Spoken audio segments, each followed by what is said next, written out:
Hello,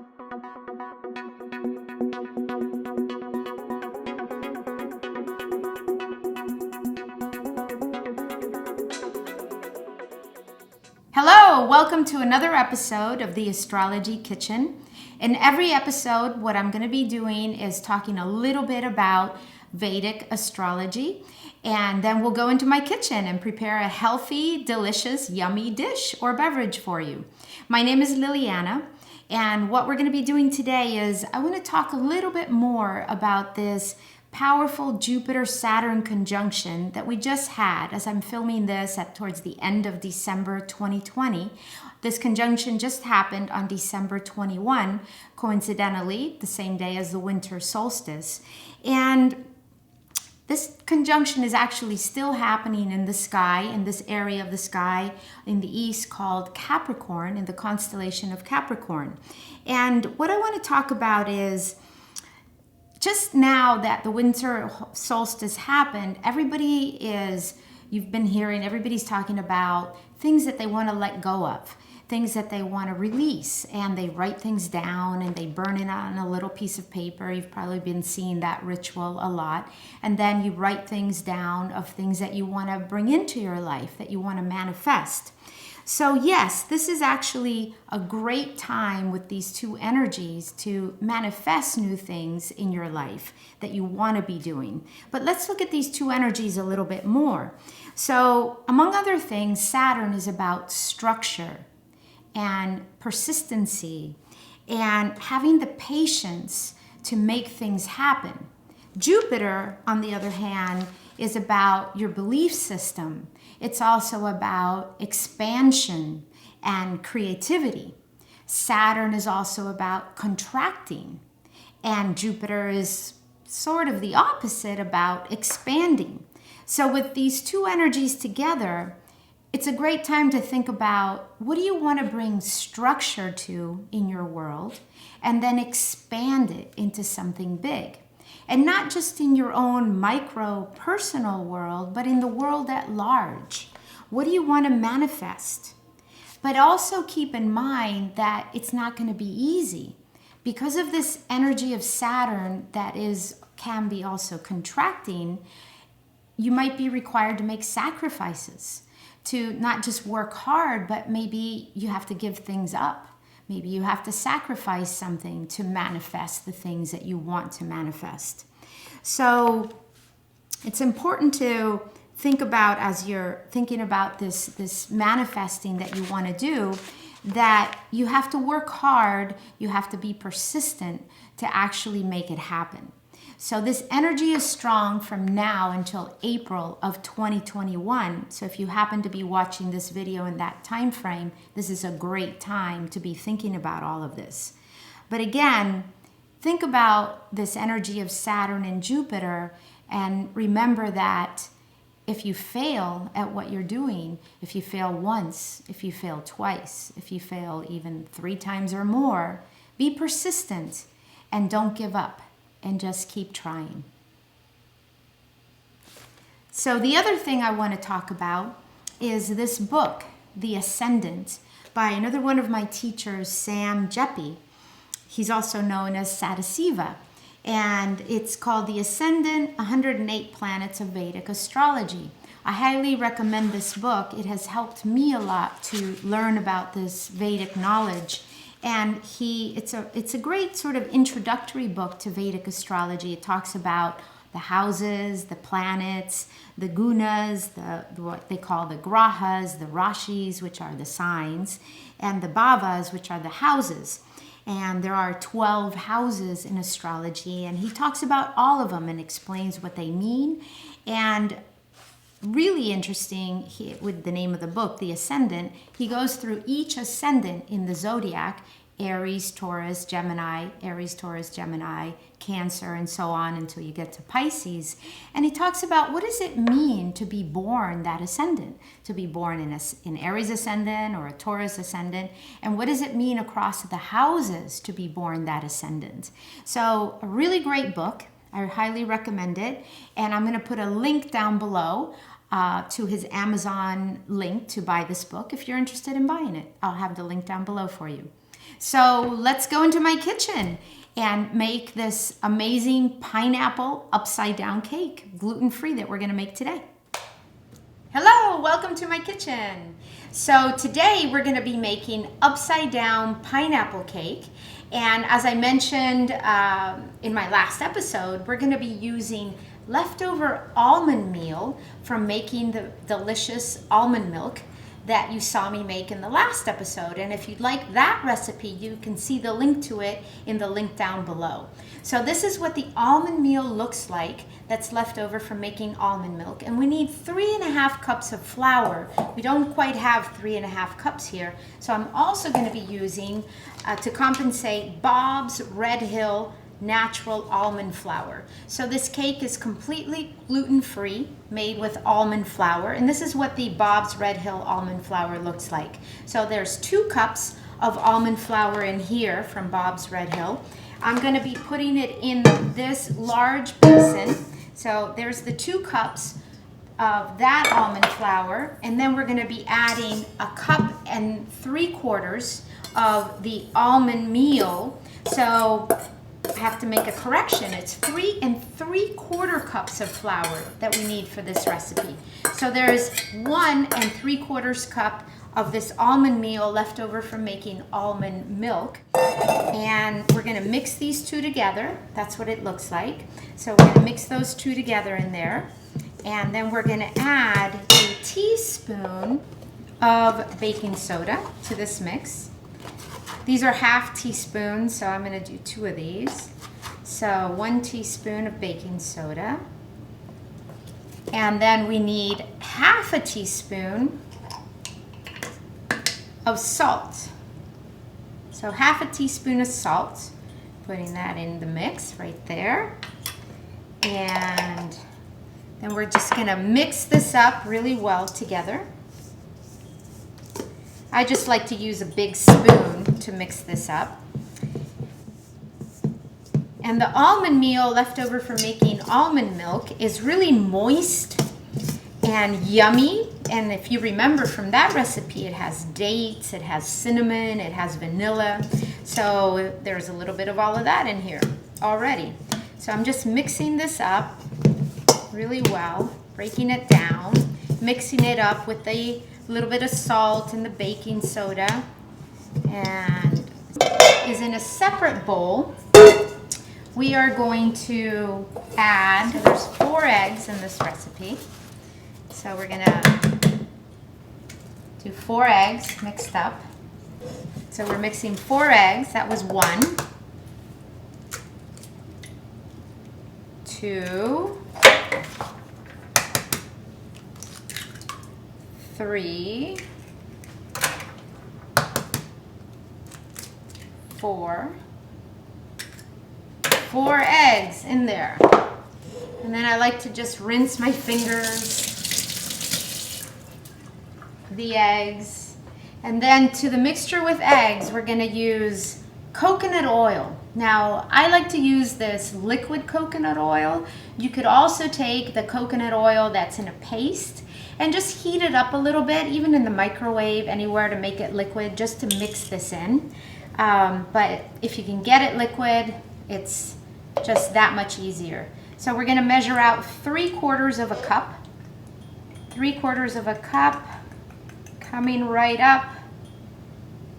So that's 3/4 cup mixed in there.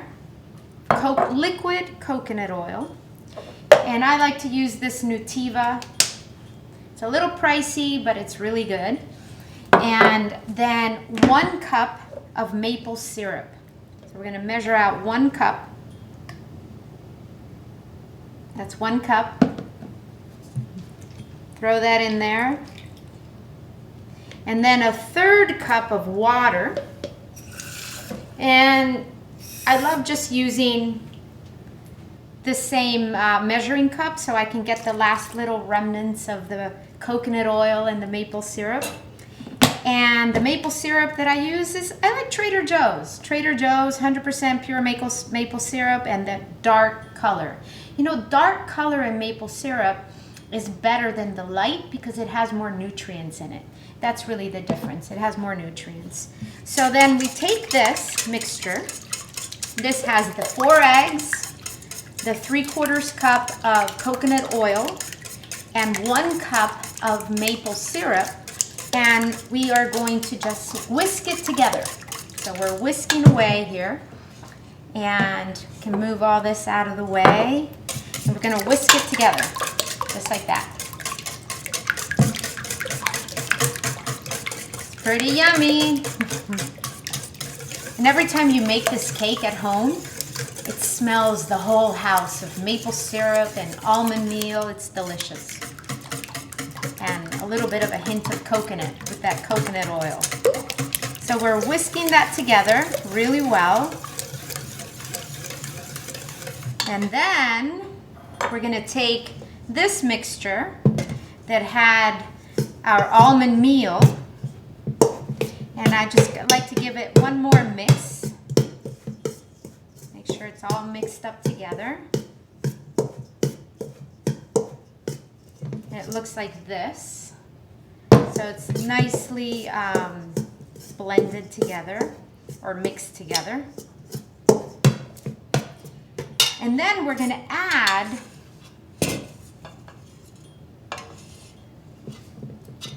take this mixture of the eggs, the coconut oil, and the maple syrup, and we're gonna add it in there. Make sure we got every last little bit. That looks pretty good. And then we're gonna do some more mixing. So now this takes a few minutes because I like to make sure all the clumps are gone, make sure that every, little chunky piece is well smoothed out. So we're mixing all that together. I can already smell the maple syrup with the almonds. Yum! I can't wait to have some. I don't know about you, but I kind of need a little pick-me-up in the afternoon. I like to have a little bit of chai tea. I tend to start the morning with a chai tea and have another chai tea in the afternoon. So that's my plan. A little chai tea with a piece of this cake. Yum. Okay, so I'm mixing away here.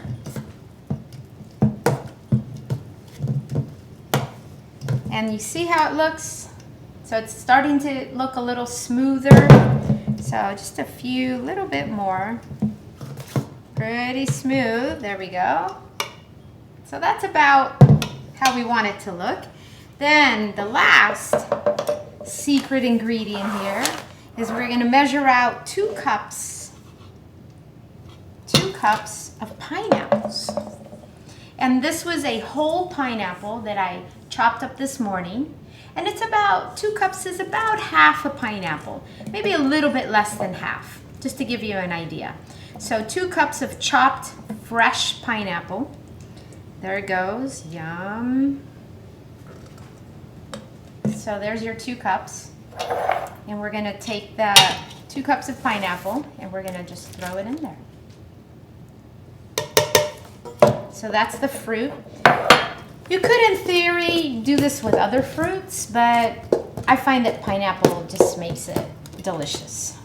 So that's my preferred fruit. But in theory, you could use another fruit. Why not, right? So then this is what the mixture looks like. Just to show you, looks like that. And then what we're gonna do, we have a little bit of pineapple left. Right here. And what we're gonna do is take our bundt cake mold. I like to use this bundt cake mold. And we're gonna add a tiny bit of coconut oil. So this is kind of like a replacement for buttering your cake mold. I use a tiny bit of coconut oil. And I just kind of swirl it around in there. Make sure that it covers the whole mold. So we're going around, maybe a tiny bit more. So So I just kind of throw in enough to cover the whole cake mold. Swirl it around. Maybe make sure we have it all in there.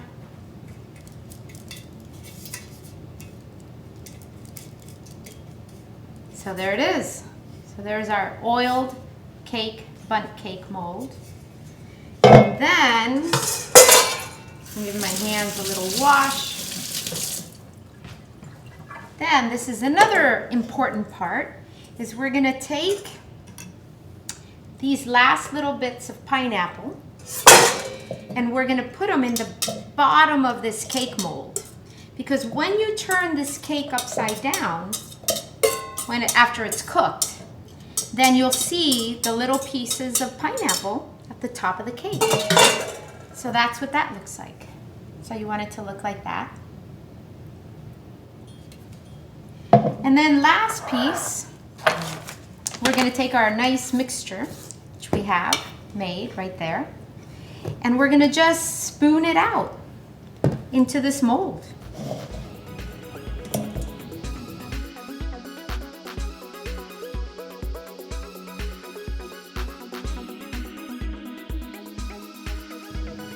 So there we go, we're getting there. Almost done. And then make sure that right about now you've started your oven and you want to preheat the oven. My oven's already ready to go. You want to preheat it to 325. If you feel like your oven doesn't heat up truly to 325, you might want to go 350. So depending on your oven, 325 to 350. And then you pop this thing into the oven like we're gonna do in a minute here. So I like to make sure I get all of the mixture out. And I'd say that's about good right there.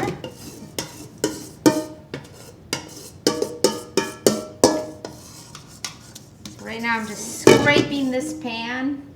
So you can, or this bowl. You can see how much I've taken off of it. And it's pretty much ready to go. Take a look at that, how beautiful. And I've preheated my oven at 325. And there it is. Now everything's set, and in 1 hour, we'll have a delicious, upside down, gluten-free pineapple cake. So here is our delicious upside down pineapple cake. And if you want to know how did it get from the oven to here, as you remember, we had it in a bundt cake like this, in a bundt cake mold. And all I did was I put it on the plate. So it was like this on the plate. And then I just gently tapped on the mold and then lifted it up on the plate.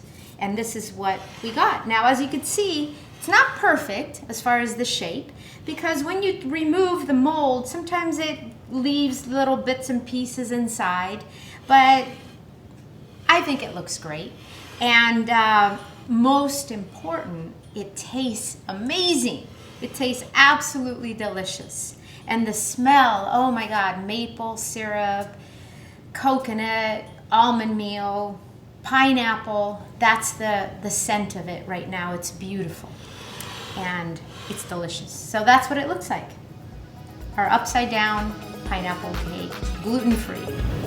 So thank you for joining us today on another episode of the Astrology Kitchen. Join us next week. I'll be making a delicious chai tea with homemade almond milk. And make sure to follow us on Instagram. You can see the link down below. And go to Instagram and you could see more details and recipes, more details on the astrology that I talk about and recipes that I feature on this show. Thank you for joining us.